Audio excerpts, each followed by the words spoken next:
of doubt, they counting me out, I'm getting it in, yeah. No time for no loss, I'm paying the cost, I'm in it to win, yeah. Refuse, mine, it can't be diffused. If you ain't thinking the same, then we playing by different rules.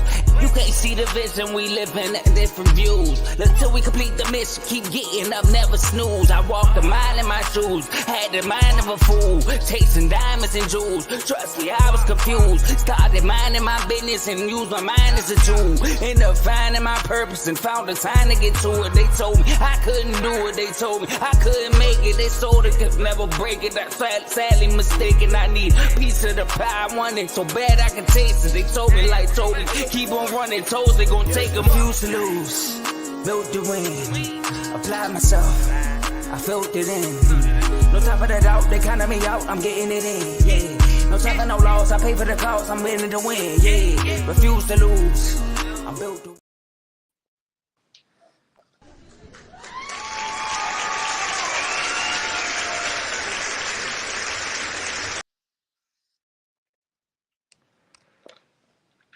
What's up, everybody? How we doing? Welcome to another episode of BWT. I'm your host, Teddy, and today we will be recapping the series between the Yankees and the Diamondbacks. We've got our first comment of the day, Joe, saying, "We here." Appreciate you, Joe. Hopefully the Nats can get a win today. But before I get into that, make sure you guys are liking this video, commenting on the video, and sharing it to any baseball or Yankee fans that you know. Make sure you are subscribed to the channel so you do not miss any other videos. And make sure you are also subscribed to the other channels on the Refuse to Lose network. Right? We've got CTC, RBO, FFC, Dave's Doghouse, King's Talk with Joe Jordan, in the Red Corner, and of course the main show, Refuse to Lose. Right? Also click the link in the description to become a member of the Refuse to Lose community, to have access to our Instagram chats. Right now, we have a couple chats that are free to join. You don't have to become a all-star member to join them. But of course, click the link in the description to become a member, so you can get access to multiple chats, right? We got Javon in the house, another Nats fan, and let's get it. Yes, sir. But yeah, let's get right into it, man. Yankees looking great right now. Game one, we had the starters were Luis Hill for the Yankees and Ryan Nelson for the Diamondbacks. Scoring got started early with Oswaldo Cabrera an RBI single to make it 1-0. Gleyber Torres followed that up, the batter right after him, with an RBI double to make it 2-0. Volpe with an RBI single to make it 3-0 in the top of the third. And then Austin Wells right behind him hit a sac fly with runners on first and third. The runner from third scored on the play, and Lourdes Gurriel threw it up the first base line. It got by the catcher. The pitcher tried to throw out Anthony Volpe because he made an amazing heads-up play. He was the runner on first. He tagged, went to second, and then he saw the bad throw by Gurriel, so he advanced to third, and the pitcher tried to get him out at third. He overthrew him, and then Anthony Volpe ended up scoring. So 2 runs ended up scoring on that one play to make it 5-0. And then in the bottom of the third, Ketel Marte hit a sac fly to make it 5-1. And then in the bottom of the seventh, Ketel Marte also hit another sac fly to make it 5-2, which ended up being the final score. Some key performances from this game were Anthony Volpe for the Yankees, his first career 4-for-4 game. If you follow me on Instagram, it's right here at that kid Mercado. I made a video talking about how he was batting at that time after this game. He was batting 571. It's gone down since then. He was leading the majors. But right now, I think Mookie is leading the majors. He's off to an incredible start. Um, yeah, Volpe went 4 for 4, and then Ketel Marte, he drove in 2 runs, continuing to be a key batter in the lineup for the Diamondbacks. Veteran guy, knows how to put the ball in play. Luke Weaver got the win for the Yankees. He's 2-0 in the season with a 2.45 ERA. Ryan Nelson got the loss, 0-1 with a 13.50 ERA. And Victor Gonzalez was able to get the save for his first one of the year. So that was good going out there, taking game 1 of the series. Huge. Especially against a team like this, defending NL champions. So that was great to see. Now we go to game 2, where it wasn't that great to see, but I tuned into every pitch. Nestor Cortez, he went up against Zach Gallen. Bottom of the first, Blaze Alexander, rookie, he got an RBI single to make it 1-0. Then Eugenio Suarez followed that up with an RBI single to make it 2-0. And then Gabriel Moreno hit an RBI single himself to make it 3-0 in the bottom of the first. Christian Walker hit an absolute nuke to go up 6-0. It was a 3 RBI home run. And then in the bottom of the 8th, wild pitch ended up scoring a run to make it 7-0, which was the final score, giving the Yankees their first loss of the season. It was bad. Offense just couldn't get that timely hit. We had runners on base basically all game, but that umpire, he was in the beginning of the game. They do like this umpire report, and it said that he was pitcher friendly, and man, did it show. He was giving Zach Gallen at least like 3 inches off the plate on the outside corner and also low. He called a strike 3 on Aaron Judge that was at his shins. I still can't believe he's getting called for strike 3 that low. The dude is 6'7". How do you expect him to hit that ball? It's out of the zone for one, and like it's terrible. He has the most out of the zone strike 3 calls since he has arrived in the league, with 163. It's so bad. He even like now, if you see his uniform, he wears his pants up so that the umpires can see where his knees are at, for the bottom of the zone, because that's where the bottom of the zone is, and they still continue to mess it up. I don't understand. It's so annoying seeing him strike out to balls that are out of the zone, and then he starts fishing for those balls out of the zone and get out of his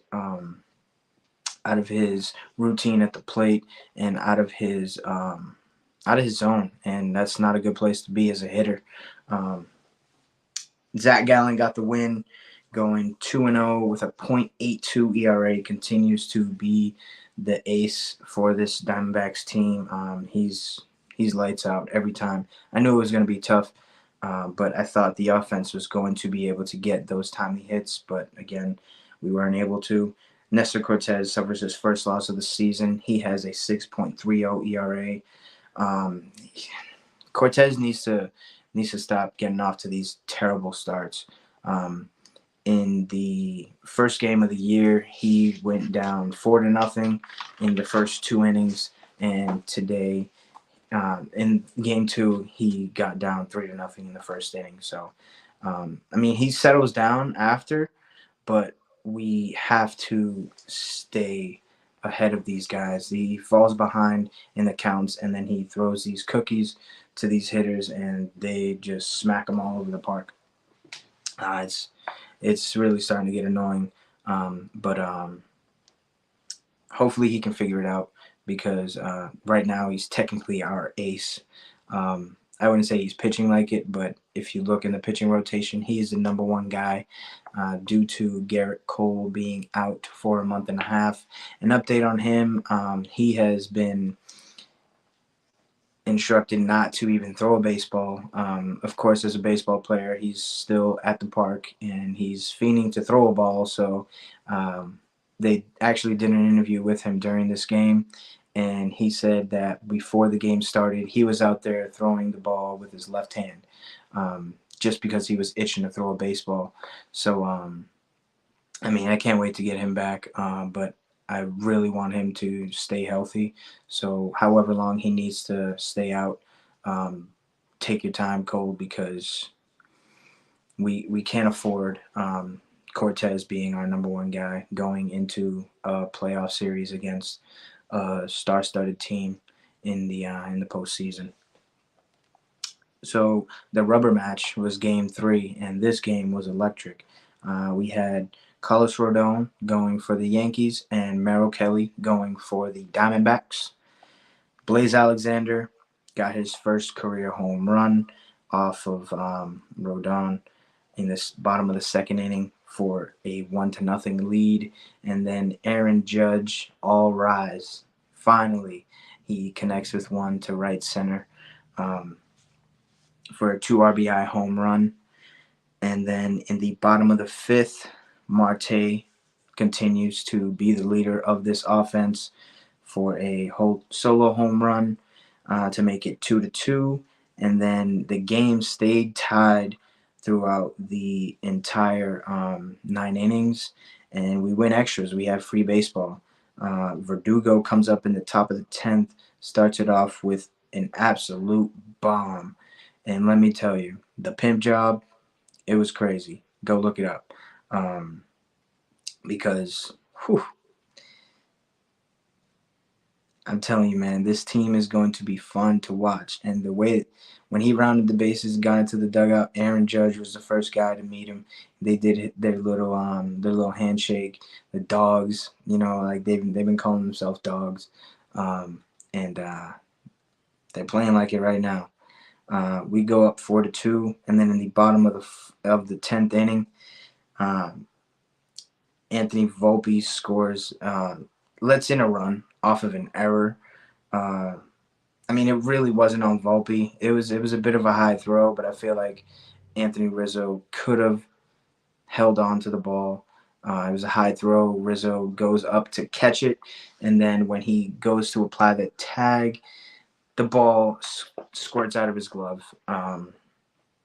allows a run to score, and then the runner goes to second base, and then ends up on third, and Corbin Carroll hits a weak ground ball, and with his speed, it was really going to be tough to get him out at first base because it was a high chopper. Anthony Volpe did what he could, bare hand, throw on the run, and Carroll ended up being safe for an RBI single to tie up the game. And then in the top of the 11th, there was a runner on third base. And then there was a balk in by the Diamondbacks pitcher to score a run to go up 5-4. And then Aaron Judge comes up with an RBI double to make it 6-4. Right, Aaron Judge, man, when he's hitting the ball to right center field, watch out, because that means that he is letting the ball get deep into the zone and he is hitting it with some force. That's telling me that he's really staying true to his approach at the plate, especially with righty hitters. They tend to pull off the baseball with that front hip and really start to roll over on those outside pitches. They're not going to give him anything middle in. So if he can continue to stay to right center, I feel like the at-bats are going to get a whole lot better. I've been seeing him all year. He has been just missing pitches, right? So for him to be able to get a home run and a double in this game. It was great to see. We were 5-1 before he continued, before he started to hit well in this game. And then in the bottom of the 11th, George Barroza hit an RBI single to make it 6-5. And then the Diamondbacks were in a tough spot, right? They they ended up having to have a pitcher hit because of an injury that happened to Perdomo, um, which you never want to see an injury. But it helped out the Yankees because pitchers don't hit unless you are Shohei Ohtani anymore because of the rule changes where DH is universal now. So that was big for us. The Diamondbacks ended up using all of their substitutions, so that was big time for us. We walked the bases loaded to get to the pitcher, and we ended up striking him out to end the game, taking the series 2-1. Another series win. Clay Holmes got the win for his first win of the season with a 0.0 ERA. Scott McGough goes 0-1 with a 1.80 ERA. And Caleb Ferguson got his first save of the season. He has not let up a run this year yet. Bullpen continues to be lights out. It's great to see these guys being able to come in and do their job, right? Nothing is better than having your bullpen come in and finish the game off. As a defense, you know full well that your guys coming from the bullpen are going to shut it down. And it's also good as a starting pitcher, right? You go out there, you pitch 6, 7 innings, and then you hand it off to the bullpen, and you have faith that the team is going to finish it. Rodon pitched well. He had just those two mistakes. Other than that, he was better than what he was against the Astros. Wasn't really dancing in and out of trouble. He like game one of the season. He was out of control a little bit, but yesterday he was on point. He was dealing yesterday. I'd like to see him continue that. Um, the Yankees got an off day today, and now they are getting ready to open the home part of our season um, with the home opener against the Blue Jays. And what do you know? Friday night, under the lights, Marcus Stroman, hometown kid, gets to start against his old team. That is going to be some fun baseball to watch.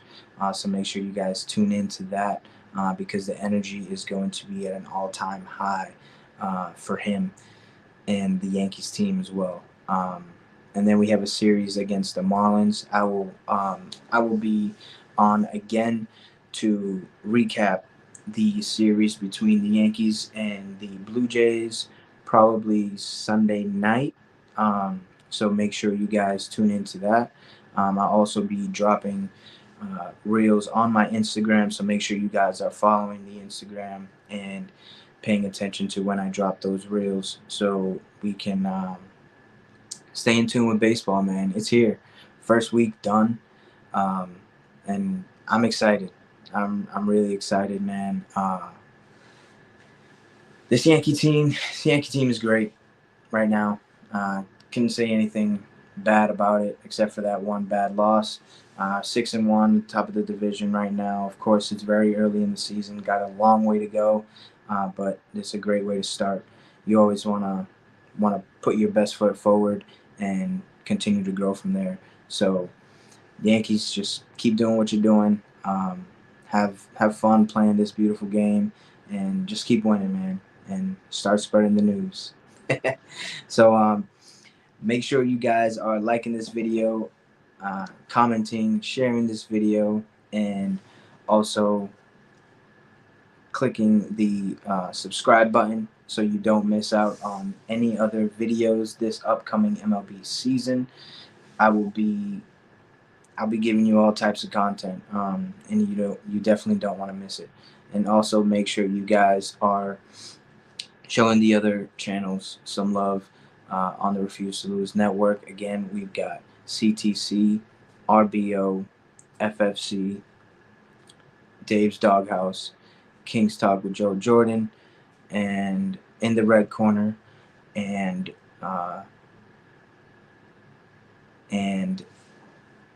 the main show, Refuse to Lose. We got a comment right here before we go.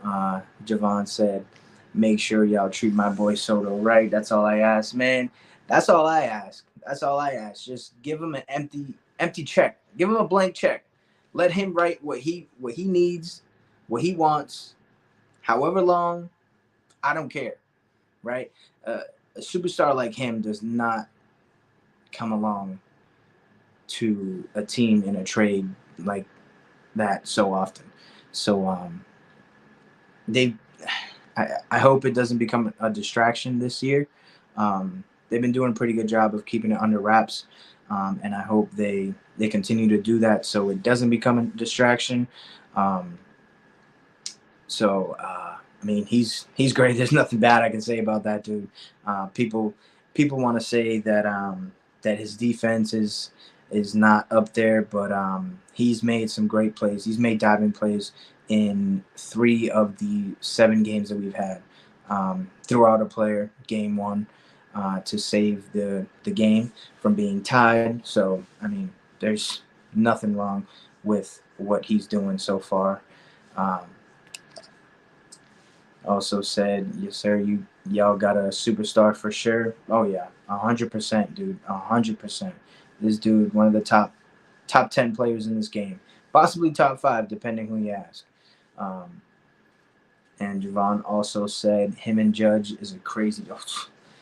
Bro, you don't want to be a pitcher facing this lineup, right? Especially the 2-3 guys. Like, who wants to go up there and face Soto and then, oh, damn, I got him out, or whatever. Like, whatever you do to Soto, and then you got to go face Judge right away. Like, that is just... It must be a headache for pitchers. And then the rest of the lineup isn't a slouch either. So, man, I'm really excited for this season. Make sure you guys tune into the next video of BWT. Until next time, I'm out.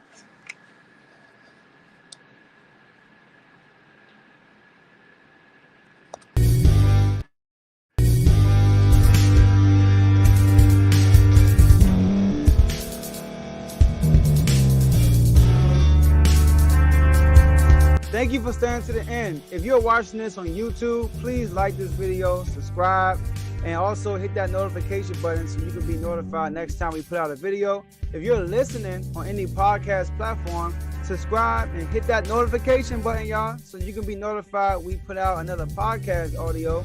And last but not least, hit that share button. No matter what you're listening to or watching it, hit that share button and send it to somebody that you know that would love to watch this episode you just listened to. So once again, thank you for staying to the end, and we'll see y'all at the next episode.